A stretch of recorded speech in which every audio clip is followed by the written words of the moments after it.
हरे कृष्ण। सभी भक्तों को मेरा दंड प्रणाम। श्रीमद् भागवतम की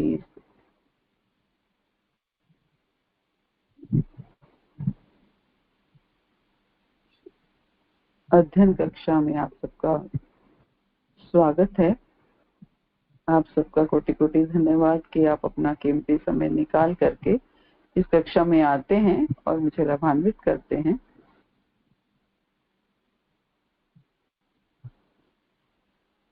ग्रंथराज श्रीमद् भागवतम स्कंद 1 अध्याय 2 श्लोक संख्या 4 से आज हम करेंगे। कल हमने पहले 3 श्लोक किए थे। ओम नमो भगवते वासुदेवाय। ओम नमो भगवते वासुदेवाय। ओम नमो भगवते वासुदेवाय। नारायणं नमस्कृत्य नरं चैव नरोत्तमं देवीं सरस्वतीं व्यास ततो जयमुदीरये। नष्टप्रायेषु अभद्रेषु नित्यं भागवत सेवया भगवती उत्तम श्लोके भक्तिर्भवति नैष्ठिकी। ग्रंथराज श्रीमद् भागवतम की जय। ग्रंथराज श्रीमद् भागवतम स्कंद 1 अध्याय 2 श्लोक संख्या 4 से आज हम कर रहे हैं। तो पहले श्लोक गा लेते हैं।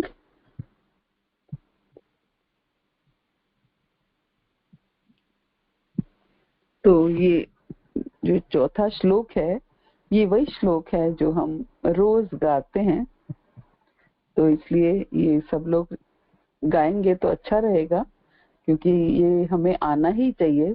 और जब भी हम श्रीमद् भागवत पढ़ें या पढ़ाएं या सुनाएं तो हमें ये श्लोक गाना चाहिए उससे पहले, क्योंकि हम पिछले अध्याय में हमने पढ़ा कि मुनियों ने, शौनक आदि 88,000 ऋषि मुनियों ने सूत गोस्वामी से 6 प्रश्न पूछे, और अब इस अध्याय में सूत गोस्वामी जो हैं वो उन प्रश्नों के उत्तर, इस अध्याय में क्या आगे ये उत्तर देते रहेंगे।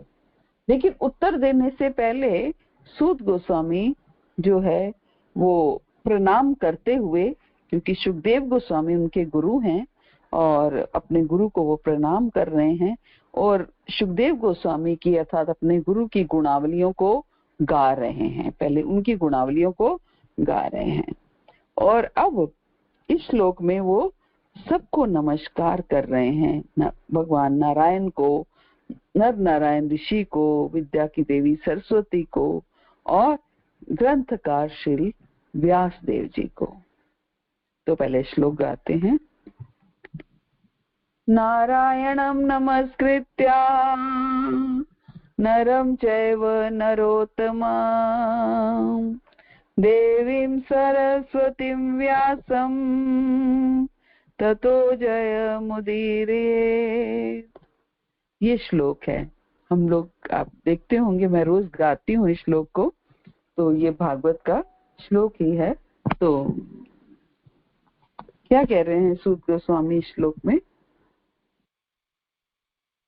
के साधन स्वरूप इस श्रीमद् भागवत का पाठ करने के पूर्व या सुनने के पूर्व मनुष्य को चाहिए कि वह श्री भगवान नारायण को, नरोत्तम नर नारायण ऋषि को, विद्या की देवी माता सरस्वती को तथा ग्रंथकार श्री व्यास देव को नमस्कार करे।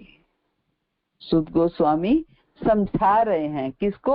88,000 ऋषि मुनियों को। क्या समझा रहे हैं कि श्रीमद् भागवत का पाठ करने से पहले, सुनने से पहले हर मनुष्य को चाहिए कि वह श्री भगवान नारायण को नमस्कार करे, नरोत्तम नर नारायण ऋषि को नमस्कार करे, विद्या की देवी माता सरस्वती को नमस्कार करे तथा ग्रंथकार श्री व्यास देव को नमस्कार करे। यानी कि भगवान को नमस्कार करे। नर नारायण ऋषि मीन्स जो भक्त रहे हैं, वो भक्त रहे हैं, भक्त को नमस्कार करे, भगवान को नमस्कार करे, देवी सरस्वती को नमस्कार करें और व्यास देव जी को नमस्कार करें। आगे श्लोक संख्या 5 करेंगे। हे मुनियों, आपने मुझसे ठीक ही प्रश्न किया। आपके प्रश्न श्लाघनीय हैं क्योंकि उनका संबंध भगवान कृष्ण से है और इस प्रकार वे विश्व कल्याण के लिए है। ऐसे प्रश्नों से ही पूर्ण आत्मतुष्टि हो सकती है। क्या कह रहे हैं सूत गोस्वामी कि आपने मुझसे ठीक प्रश्न किया। आपके प्रश्न श्लाघनीय हैं, मीन्स प्रशंसनीय हैं। आपके प्रश्न बहुत सुंदर हैं वो एक्सप्लेन किए जा सकते हैं। क्यों? क्योंकि उसका संबंध भगवान कृष्ण से है।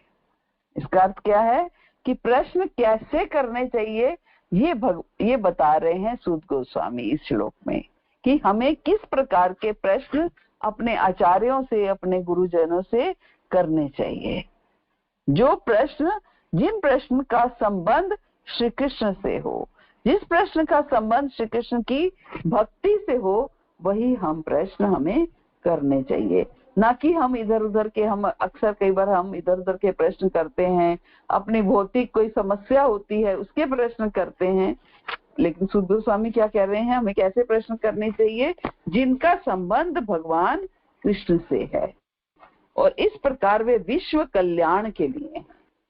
जिनका संबंध भगवान कृष्ण से होगा वो प्रश्न विश्व कल्याण के लिए होंगे। इसलिए ऐसे प्रश्न करने चाहिए जिनका संबंध श्री कृष्ण से हो, और ऐसे प्रश्नों से ही पूर्ण आत्मतुष्टि हो सकती है। अगर हम भौतिक प्रश्न करेंगे, मेरी ये समस्या है, मेरी बेटी की शादी नहीं हो रही है, मेरे घर में कोई पति का बिजनेस नहीं चल रहा है, बेटे को नौकरी नहीं मिल रही है, ये समस्याएं लेकर ये इस तरह के प्रश्न पूछेंगे तो उससे आज ये प्रश्न पूछेंगे, कल दूसरे प्रश्न खड़े हो जाएंगे, कभी आत्मतुष्टि होगी ही नहीं। तो हमें प्रश्न कैसे करने हैं? प्रश्न ऐसे करने हैं जो कृष्ण से संबंधित हो, कृष्ण की भक्ति से संबंधित हो, जिससे हमारी आध्यात्मिक जो है उन्नति हो सके, आध्यात्मिक प्रगति हो सके, हम भक्ति मार्ग पर आगे अग्रसर हो सके, भक्ति मार्ग पर आगे बढ़ सके। प्रभुपाद कहते हैं कि चूंकि पहले कहा जा चुका है कि भागवत के द्वारा परम सत्य को जाना जा सकता है, इसलिए नैमिषारण्य के ऋषियों के प्रश्न उचित हैं क्योंकि उनका संबंध पूर्ण पुरुषोत्तम परमेश्वर परम सत्य भगवान श्री कृष्ण से है। नैमिषारण्य के ऋषियों ने जो 6 प्रश्न किए, प्रभुपाद कह रहे हैं कि वो बड़े उचित प्रश्न हैं क्योंकि उनका संबंध पूर्ण पुरुषोत्तम भगवान से है। भगवत गीता के 15वें अध्याय के 15वें श्लोक में भगवान कहते हैं ना, सर्वस्य चाहमेधि संदिष्टा मता स्मृति ज्ञानम अपोनम च वेदै च सर्वे अहम एव वेद्ये वेदांत कृत वेद विदेव च हम, कि सारे वेदों में भगवान कृष्ण की खोज की उत्कंठा के अतिरिक्त और कुछ भी नहीं है। सारे वेद जो हैं इसी से भरे पड़े हैं कि भगवान कृष्ण की खोज की उत्कंठा के अतिरिक्त और कुछ भी नहीं है। इस तरह कृष्ण संबंधी प्रश्न सारी वैदिक जिज्ञासाओं के सार है। सारे वेदों का सार क्या है? कृष्ण संबंधी उत्कंठा। सारा संसार प्रश्नों और उत्तरों से परिपूर्ण है। सारे पक्षी, पशु, मनुष्य सब प्रश्नों और उत्तरों में व्यस्त हैं। हर कोई किसी तरह के प्रश्न, किसी तरह के उत्तर हो रहे हैं। सुबह होते ही सारे पक्षी अपने अपने घोंसलों में प्रश्नों और उत्तरों में लग जाते हैं। प्रभुपाद कहते हैं कि सुबह उठते ही पक्षी भी अपने अपने घोंसलों में प्रश्नों और उत्तरों में लग जाते हैं। प्रश्नों और उत्तरों में लग जाने का अर्थ क्या है? बतियाते रहते हैं। तो जो कुछ भी हम बतियाएंगे या तो वो प्रश्न होगा या उत्तर होगा, इस तरह की वार्ता होगी। और शाम होते ही वही पक्षी वापस आकर फिर से अपने प्रश्न उत्तर में व्यस्त हो जाते हैं। मनुष्य भी जब तक प्रगाढ़ निद्रा में सो नहीं जाता प्रश्न उत्तर में व्यस्त रहता है। व्यापारी बाजारों में प्रश्न उत्तर में लगे रहते हैं, और इसी प्रकार न्यायालय में वकील, विद्यालय में अध्यापक, विद्यार्थी ये भी प्रश्न उत्तर में व्यस्त रहते हैं। संसद में प्रश्न उत्तर ही होते हैं, और राजनीतिज्ञ तथा प्रेस प्रतिनिधि भी प्रश्न उत्तर में ही मशगूल दिखते हैं, व्यस्त दिखते हैं।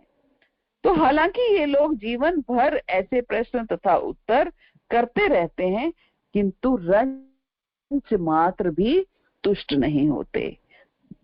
हर कई तरह के भौतिक प्रश्न और उत्तर वो करते रहते हैं, लेकिन रंच मात्र भी तुष्ट नहीं होते। आत्मा की तुष्टि तो केवल कृष्ण संबंधी प्रश्नोत्तरों से ही हो सकती है, और आत्मा की तुष्टि किसी से नहीं हो सकती। जब हम कृष्ण संबंधित वार्ता करते हैं, कृष्ण संबंधित प्रश्न उत्तर करते हैं, तभी आत्मा की तुष्टि हो सकती है। क्यों? क्योंकि आत्मा जो है वो परमात्मा का अंश है। आत्मा क्या है? परमात्मा का अंश है। तो वो हमेशा अंश जो है वो अंशी के बारे में जानना चाहता है। अंश जो है अंशी के को समझना चाहता है। अंश जो है वो अंशी को की सेवा करना चाहता है ना। तो इसलिए प्रश्न उत्तर उनके संबंधित ही होते हैं। जिनके साथ संबंध होता है उसी के से संबंधित प्रश्न होते हैं। आप देखिए, जब हम कोई नया संबंध स्थापित करते हैं, मान लीजिए कोई हमने रिश्ता किया, बेटी का बेटे का, तो हमने रिश्ता किया तो शुरू में कितने प्रश्न हम पूछते हैं, क्या करता है लड़का या लड़की, क्या करती है, कितना पढ़ी है, क्या क्या करके, है ना। तो प्रश्न उत्तर क्या होते हैं? संबंध बनाना जब बनते हैं तो प्रश्न उत्तर हमारे होते हैं। ऐसे ही कृष्ण के साथ जब हम संबंध बनाते हैं, भगवान के साथ जब हमारे संबंध बनाते हैं, प्रश्न उत्तर जो होते हैं वो उसी से संबंधित ही होते हैं। भगवान को जानने के लिए, और अधिक जानने के लिए, भगवान की दिव्य लीलाओं को जानने के लिए, भगवान के नाम के प्रताप को जानने के लिए। भगवान कहते हैं ना, जन्म कर्म च मे दिव्यम जो वेति तत्वता त्यक्त्वा देहम पुनर्जन्मनेति मामेति सो अर्जुना। जो मेरे जन्म और कर्म की दिव्य प्रकृति को जान जाता है उसका कभी पुनर्जन्म नहीं होता। सोचिए कितनी बड़ी बात है। जानना क्या है? भगवान के जन्म और कर्म की बारे में, यानी कि भगवान के बारे में जानना है। तो प्रश्न होने चाहिए तो भगवान के बारे में होनी चाहिए, जिज्ञासा होनी चाहिए तो भगवान के बारे में होनी चाहिए ना। ये प्रभुपाद समझा रहे हैं।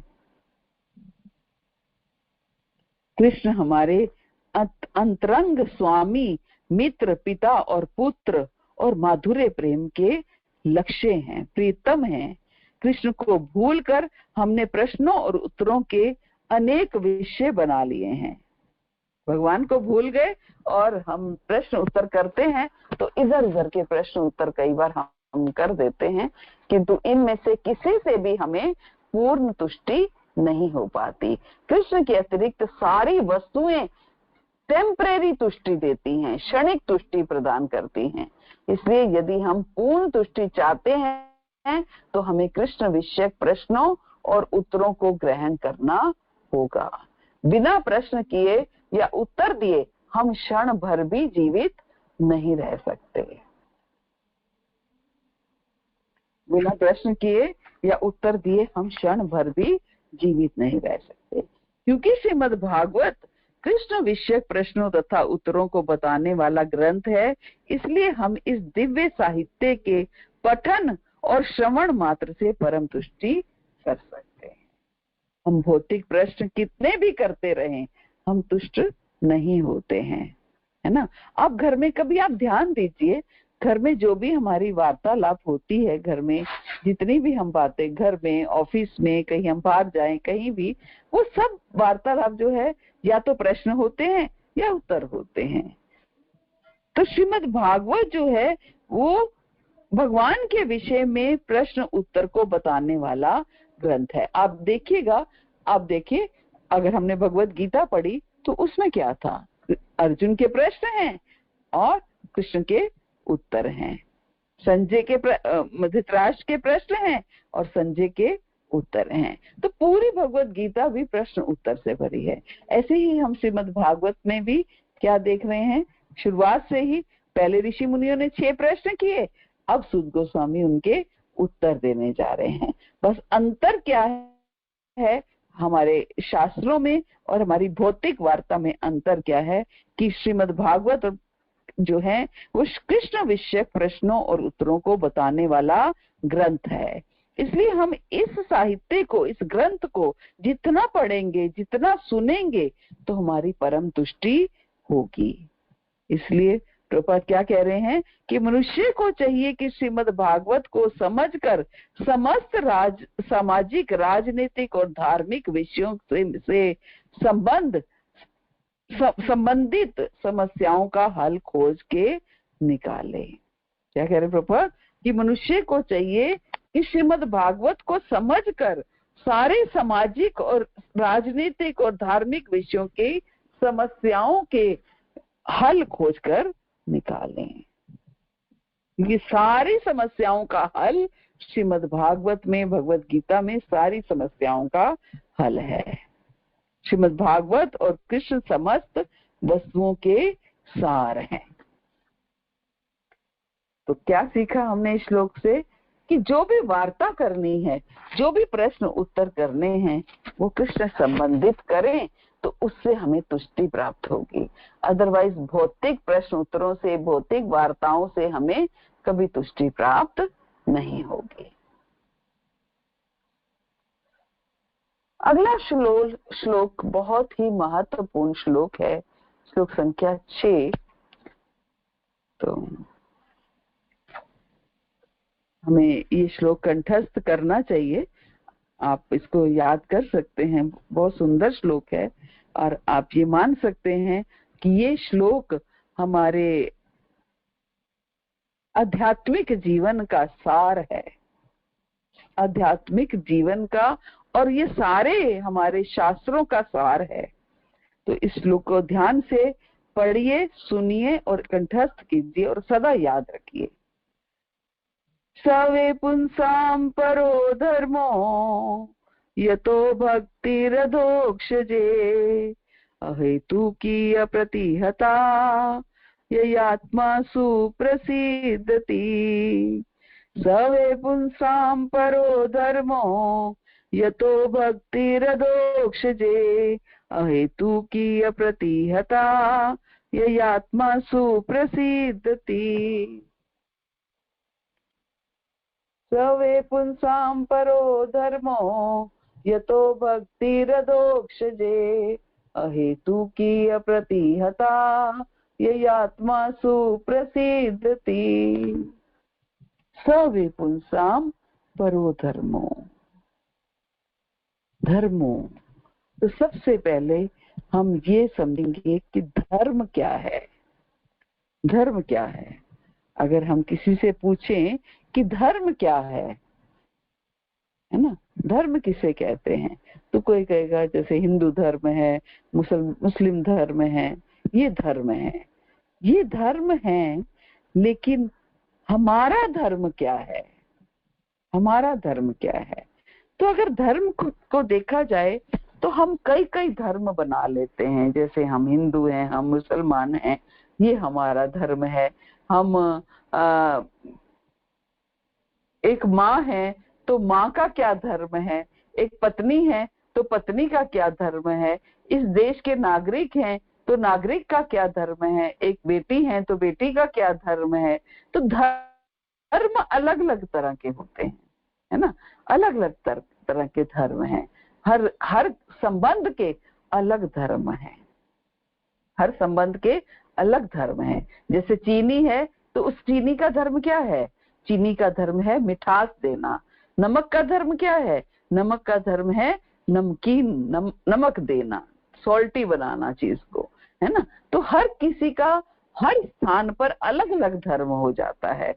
एक ही व्यक्ति के कई धर्म हो जाते हैं। अगर वो एक व्यक्ति पिता है तो पिता का धर्म अलग है, वही व्यक्ति पुत्र भी है किसी का तो पुत्र का धर्म अलग है। वही व्यक्ति अपने किसी ऑफिस में काम कर रहा है या कोई बिजनेस कर रहा है तो उसमें उसका धर्म अलग है। ये धर्म क्या है? ये कर्तव्य धर्म है, ये कर्तव्य धर्म है। लेकिन यहाँ पर किस धर्म की बात हो रही है? परो धर्मो, परो धर्मो सवे पुंसाम परो धर्मो जतो भक्ति रधोक्षजे, कि हमारा परम धर्म क्या है। ये तो हमारे धर्म है, ये हमारे कर्तव्य हैं, लेकिन हमारा परम धर्म क्या है? हमारा परम धर्म है यतो भक्ति रधोक्षजे, अधोक्षज की भक्ति करना, अधोक्षज की भक्ति करना, अध्यात्म के प्रति। अधोक्षज मीन्स आध्यात्मिक उन्नति करना, आध्यात्मिक भक्ति करना, है ना। अहेतु की प्रतिहता, लेकिन भक्ति होनी कैसी चाहिए? पहले बताया कि भक्ति करना ये हमारा धर्म है, लेकिन भक्ति कैसी होनी चाहिए? हम सावन में जाकर पूरे सावन शिव के पे जल चढ़ाया और सावन जैसे ही खत्म हुआ भक्ति खत्म हो गई ना। अब नवरात्रि चल रही है, 9 दिन के नवरात्रे, 9 दिन तो हम बड़े तपस्या करेंगे, 9 दिन कुछ खाएंगे नहीं, फास्टिंग करेंगे। अगर फास्टिंग नहीं भी करते तो घरों में अनियन गार्लिक बंद हो जाएगा ज्यादातर घरों में, और फिर साथ में और भी बहुत कई लोग दाढ़ी नहीं कटाते हैं। आज ही मैंने ऑफिस में देखा कोई व्यक्ति नंगे पांव चल रहा था कि नंगे पांव क्यों चल रहे हो? मैं 9 दिन चप्पल नहीं पहनता हूँ, है ना। तो इस तरीके की हम तपस्याएं करते हैं और 9 दिन हम फास्टिंग करते हैं, लेकिन जैसे ही 9वें दिन हम लोग फास्टिंग समाप्त होती है, जो मांसाहार करते हैं वो 9 दिन मांसाहार नहीं करते हैं, ड्रिंक करने वाले ड्रिंक नहीं करते हैं। लेकिन जैसे ही 9 दिन समाप्त होते हैं 10वें दिन से हमारा सब कुछ शुरू हो जाता है। क्या खाना, क्या पीना, मांसाहार करना, नशा करना, क्या अनियन गार्लिक, ये सब कुछ हमारा शुरू हो जाता है। तो क्या केवल 9 दिन के लिए देवी को प्रसन्न करना होता है? बाकी दिन की भक्ति कहाँ गई ना? बाकी तो यहाँ क्या समझाया जा रहा है? पहले तो ये समझाया जा रहा है कि क्या हमारा परम धर्म है। ये जो धर्म हम जिसे धर्म कहते हैं, ये धर्म हमारे परम धर्म नहीं है, ये हमारे कर्तव्य धर्म है, कर्तव्य धर्म है। परम धर्म क्या है? अधोक्षज की भक्ति करना, आध्यात्मिक भक्ति करना। अहेतु की प्रतिहता, भक्ति तो करनी है, लेकिन भक्ति कैसे करनी है? अहेतु की भक्ति करना। अहेतु की मीन्स उसमें हमारा कोई हेतु ना हो, हमारा कोई इच्छा ना हो, हमारी कोई भौतिक डिजायर ना हो, भौतिक इच्छा ना हो, कोई भौतिक प्रलोभन ना हो, है ना। ऐसी भक्ति करनी है अहेतु की, कॉजलेस अकारण भक्ति करनी है ना। अकारण भक्ति और दूसरा अखंड भक्ति, अप्रतिहता मीन्स कंटिन्यूएशन में अखंड भक्ति। ये नहीं कि आज करी कल नहीं करी, 9 दिन पूरे हो गए भक्ति समाप्त, है ना। भक्ति मीन्स जो कंटिन्यूएशन में हो।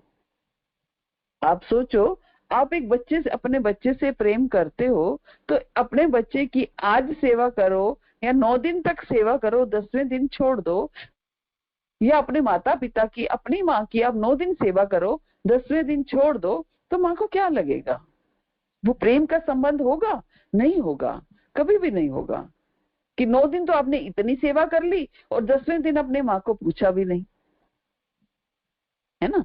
तो इस तरीके से भक्ति जो क्या क्या बताया गया कि भक्ति कैसी होनी चाहिए। सवे पुंसाम परो धर्मो, हमारा परम धर्म क्या है? अधोक्षज की भक्ति करना, सुप्रीम पावर की भक्ति करना, है ना, सुप्रीम पावर की भक्ति करना, सर्व कारण कारणम की भक्ति करना, है ना।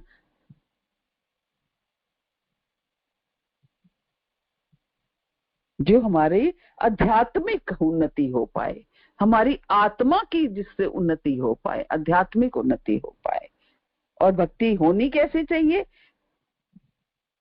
3 चीजें सिखाई हैं। पहले तो भक्ति करनी किसकी है ना, आध्यात्मिक भक्ति करनी है।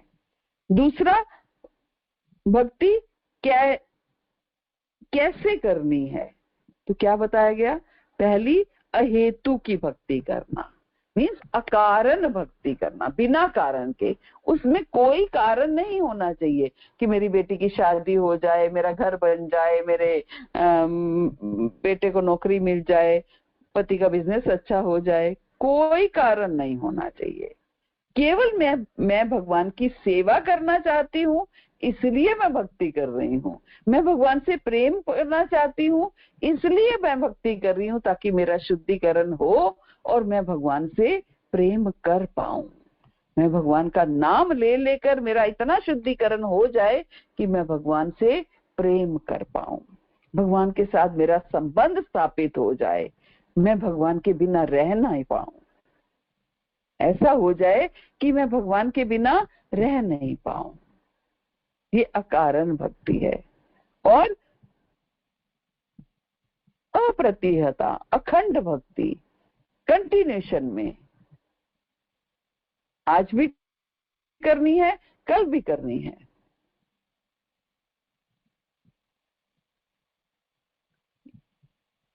और हमेशा करनी है। ये दृढ़ता होनी चाहिए कि ये जो हम कर रहे हैं ये मृत्यु तक हमारी छूटनी नहीं चाहिए, अंत काल तक ये चलती रहनी चाहिए। क्योंकि अखंड भक्ति होगी तभी अंत काले च मामेव हो पाएगा। भगवद गीता में भगवान क्या कह रहे हैं? अंत काले च मामेव स्मरण मुक्तवा कलेवरम यह प्रयाति समद भावम याति नास्ति असंशय। जो अंत काल में अंतिम समय पे मेरा नाम लेकर के अपना शरीर छोड़ता है, अपना कलेवर छोड़ता है, वो मुझे प्राप्त करता है। लेकिन अंत काल में भगवान याद कैसे आएंगे? जब हमें भगवान को हमने सारा जीवन भजा नहीं, ध्याया नहीं, सिमरन नहीं किया, उनकी सेवा नहीं की, तो कैसे अंत समय में हमें भगवान याद आ सकते हैं? एक भक्त जो कि रोज जप करता है, रोज नाम लेता है, तो भले ही वो अंत समय में बिस्तर पर चला जाए, कोमा में चला जाए, कुछ भी हो जाए और नाम नहीं ले पाए, उसकी शारीरिक परिस्थिति ऐसी हो जाए कि वो नाम ना ले पाए, सेवा ना कर पाए, तो उसका ध्यान, उसका चित्त कहाँ लगा रहेगा? मैं सेवा कर नहीं पा रहा हूँ, मैं नाम ले नहीं पा रहा हूँ, मैं कथा सुन नहीं पा रहा हूँ, कान मेरे शिथिल हो गए हैं, हाथ मेरे चल नहीं रहे हैं, है ना। तो वो क्या होगा? इस परिस्थिति में वो तड़पेगा, पर तड़पेगा, क्योंकि उसने सारा जीवन यही कार्य किया है कि भगवान की सेवा, नाम के माध्यम से, श्री विग्रह के माध्यम से, कई तरीके से उसने भगवान की कथाओं लीलाओं को सुनने के माध्यम से भगवान की सेवा की है। लेकिन आज वो इस परिस्थिति पे है कि वो सेवा नहीं कर पा रहा है, नहीं कर पाएगा तो और ज्यादा निकल करके आएगा, मीन्स तड़प और बढ़ेगी, तड़प और बढ़ेगी, और ज्यादा उत्तेजना बढ़ेगी। किस चीज की? भगवान से मिलने की, भगवान के धाम में जाने की।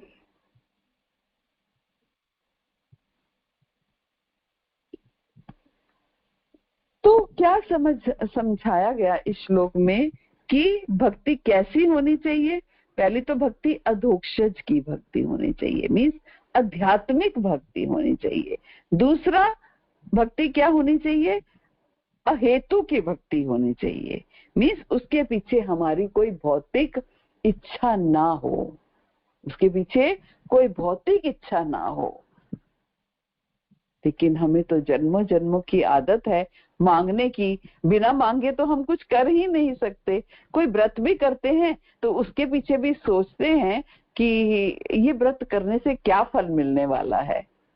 अगर आप नहीं सोचोगे तो संसार आपसे सोचवाएगा कि बताइए आप एकादशी करते हो, उससे आपको क्या फल मिलेगा, क्या मिलने वाला है।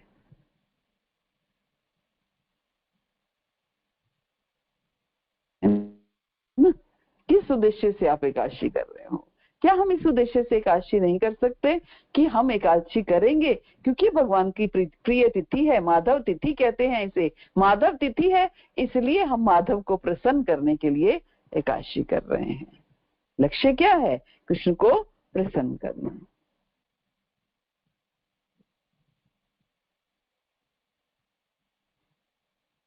तो भक्ति अकारण होनी चाहिए, बिना कारण के, और अखंड होनी चाहिए, मीन्स कंटिन्यूशन में चलने वाली, रोज नित्य प्रति। ये नहीं कि आज हमने किया और घर में कोई गेस्ट आ गए, कुछ हो गया तो हमारी भक्ति सबसे पहले छूट गई ना, भक्ति सबसे पहले छूट गई। कोई सुख हुआ, कोई दुख हुआ तो सबसे पहले हमारी भक्ति छूटी। भक्ति ऐसी जो ना सुख से हिले ना दुख से हिले, है ना, ये भक्ति होनी चाहिए। तो लेकिन क्या करें, जन्मों से आदत है मांगने की, मांगे बिना रहा नहीं जाता। तो प्रभुपाद आगे सुखदेव गोस्वामी ने आगे बताया है कि मांगना है तो क्या मांगना है, आगे के श्लोकों में हम पढ़ेंगे। तो प्रभुपाद कहते हैं कि ऋषियों ने जो अभी जो हमने 6 प्रश्न पढ़े हैं, 6 प्रश्न सुने हैं कि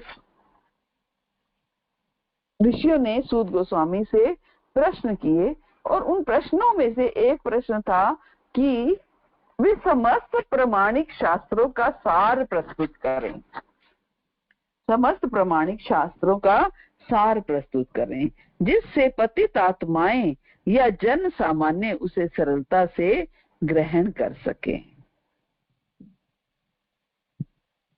जिससे जन सामान्य उसे सरलता से ग्रहण कर सके, ऐसे सारे शास्त्रों का सार प्रस्तुत करें।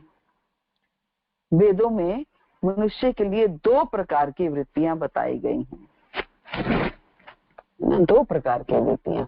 एक प्रवृत्ति मार्ग, प्रवृत्ति मार्ग कौन सा है?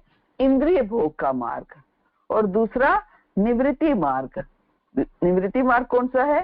त्याग का मार्ग है। तो भोग का मार्ग निकृष्ट है और परम कारण के हेतु निवृत्ति का मार्ग श्रेष्ठ है।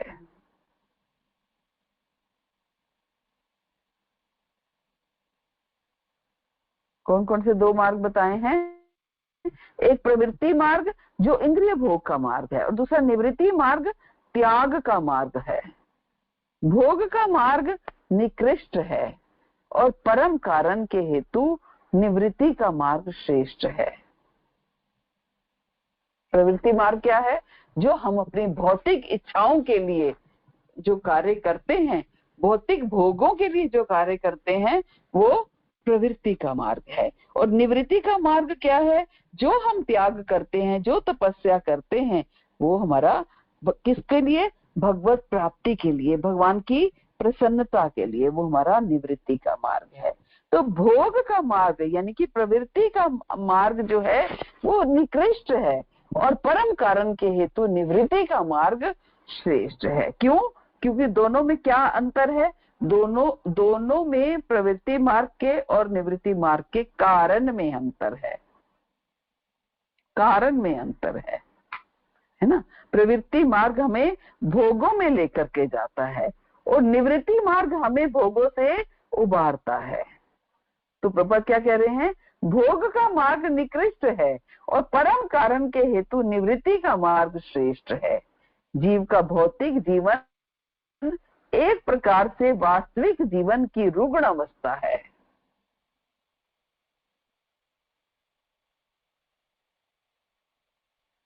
जीव का भौतिक जीवन एक प्रकार से वास्तविक जीवन की रुग्ण अवस्था है, रोगी अवस्था है। जैसा हमारा जीवन होना चाहिए भगवान के धाम में, उस अवस्था का जो ये जीवन है भौतिक जगत, ये बीमार अवस्था है, रुग्ण अवस्था है।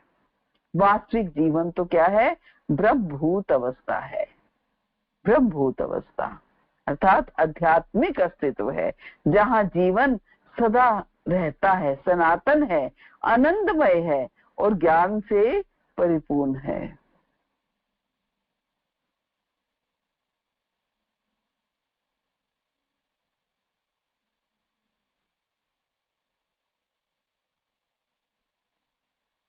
तो वास्तविक जीवन तो ब्रह्मभूत अवस्था है, यानी कि अर्थात आध्यात्मिक अस्तित्व है, जहाँ जीवन कैसा है, सनातन है, आनंदमय है, ज्ञान से परिपूर्ण है। कहाँ, ब्रह्मभूत अवस्था में। भौतिक जीवन नाशवान है, मोहपूर्ण है, कष्टमय है, इसमें सुख तो है ही नहीं। यहाँ केवल कष्टों से छुटकारा पाने का प्रयत्न किया जाता है, व्यर्थ प्रयत्न किया जाता है, और कष्टों का क्षणिक नाश मिथ्या सुख कहलाता है।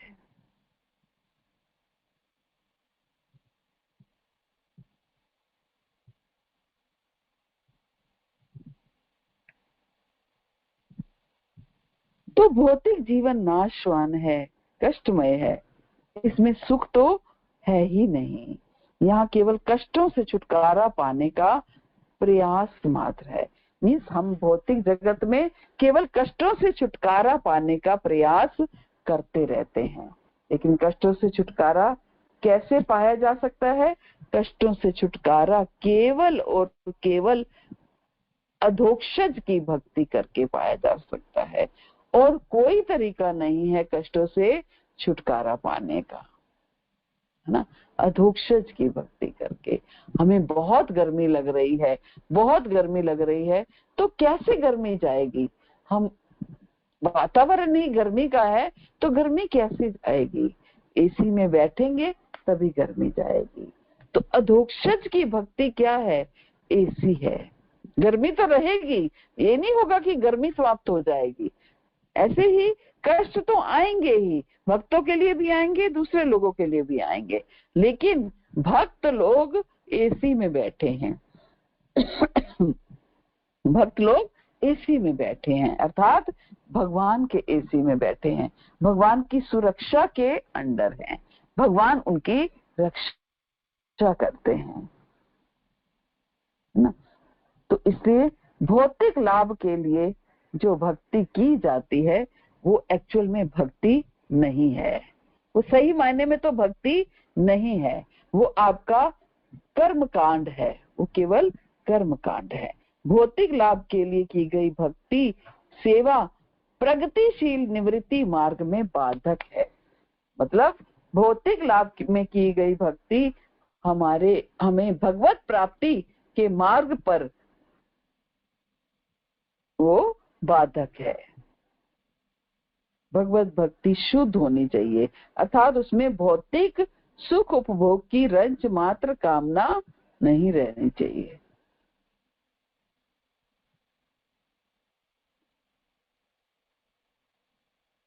उसमें भौतिक सुख उपभोग की रंच मात्र कामना नहीं रहनी चाहिए। इसलिए मनुष्य को चाहिए वृथा की कामना, सकाम कर्म, ये सबको त्यागना पड़ेगा। इसी से उसकी सेवा में शाश्वत संतोष प्राप्त होगा। लेकिन क्या करें, मांगने की आदत है, मांगे बिना रहा नहीं जाता, तो क्या करें, कैसे संभालें? देखिए, मांगने में कोई बुराई नहीं है, लेकिन क्या मांगना है ये हमें सोचना है। प्रहलाद महाराज ने क्या मांगा? है ना। जब नरसिम्हदेव प्रकट हुए तो प्रहलाद महाराज ने क्या मांगा? प्रहलाद महाराज तो कुछ नहीं मांगना चाहते थे, लेकिन नरसिम्हदेव कहने लगे नहीं पुत्र मांगो। तो प्रहलाद महाराज ने क्या मांगा? हे प्रभु मुझे भक्तों का संग दीजिए, भक्तों का संग दीजिए। और क्या मांगा? कि मुझे हे प्रभु ऐसा कुछ करो कि मेरी मांगने की इच्छा ही समाप्त हो जाए। कुछ ऐसा करिए मुझे मेरी मांगने की इच्छा ही समाप्त हो जाए। कुंती महारानी, आगे हम पढ़ेंगे कुंती महारानी क्या मांगा। कुंती महारानी ने मुझे दुख दीजिए, दुख दीजिए। ये भक्त लोग मांगते हैं, मुझे दुख दीजिए। क्यों? क्योंकि जब जब दुख आते हैं तो मैं आपको याद करती हूँ, और जब जब मैं आपको याद करती हूँ तब तब आप प्रकट होते हो, तब तब आप मेरे सामने आते हो, प्रकट होते हो ना। पृथु महाराज ने क्या मांगा? पृथु महाराज ने मांगा कि हे प्रभु मुझे 10 लाख कान दीजिए। आगे भागवत में पढ़ेंगे हम, मुझे 10 लाख कान दीजिए। क्यों? क्योंकि इन 2 कानों से मैं आपके बारे में जब सुनता हूं तो मेरी तृप्ति नहीं होती। इन 2 कानों से मेरी तृप्ति नहीं होती।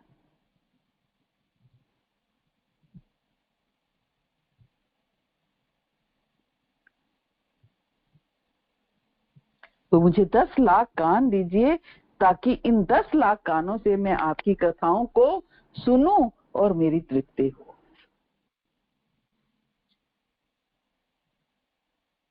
सुग्रीव महाराज क्या मांगते हैं? हे प्रभु अब प्रभु कृपा करो यही भांति, सब तज भजन करूं दिन राति। तो ये मांगना है, मांगने की आदत है, तो ये मांगना है। भक्त कहते हैं ना, मुझे भगवान वे दिल दे के जिसमें प्यार तेरा हो, मुझे भगवान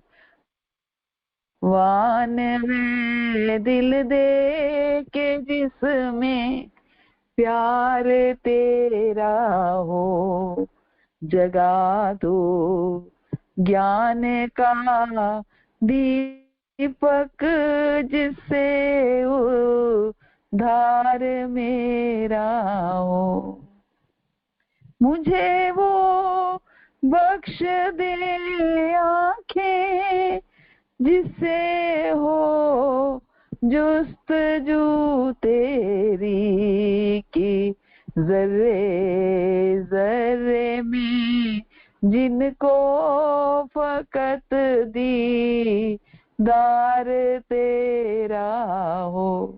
हे प्रभु मुझे ऐसी आंखें दो कि मैं हर किसी में आपको देख पाऊं, हर जर्रे जर्रे में आपको देख पाऊं। मुझे देना सदा संगत प्रभु जी अपने प्यारों की, कि जिनको हर समय विश्वास और एतबार तेरा हो। हे प्रभु ऐसे लोगों की संगत देना जो मुझे, जिनको आप पर पूर्ण विश्वास हो, आप पर पूर्ण एतबार हो। मेरा साथी जमाने में बनाना उसको है भगवन, दया हो जिसके दिल में और वो सेवा दार तेरा हो। हे प्रभु ऐसे व्यक्तियों को मेरा साथी बनाना जिसके दिल में दया हो और वो जो आपकी सेवा करता हो।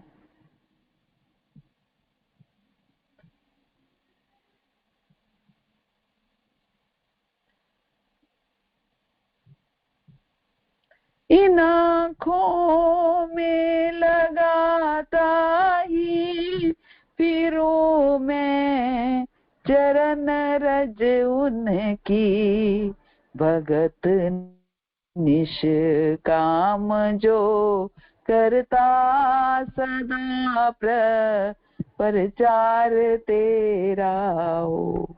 हे प्रभु, मुझे उनकी चरण रज देना, उनकी चरण रज को मैं सिर माथे पे लगा पाऊं, जो निष्काम भाव से आपके नाम का प्रचार करते हों। ये प्रेमी काट ही लेगा खुशी से जिंदगी अपनी, मेरे सिर पर कृपा का हाथ जो सरकार तेरा हो। तो ये सब कुछ हम मांग सकते हैं। आदत है मांगने की, तो मांगे बिना रहेंगे कहाँ। तो मांगना है, लेकिन क्या मांगे ये सोचना है। हरे कृष्णा। श्री प्रभुपाद की जय। गुरु महाराज की जय। आप सब भक्तों वांछा कल्पतरुभ्यश्च कृपा सिन्धुभ्येव च पतितानां पावनेभ्यो वैष्णवेभ्यो नमो नमः। अनंत कोटि वैष्णव वृंद की जय। श्री प्रभुपाद की जय। गुरु महाराज की जय। आप सब भक्तों की जय। हरे कृष्णा।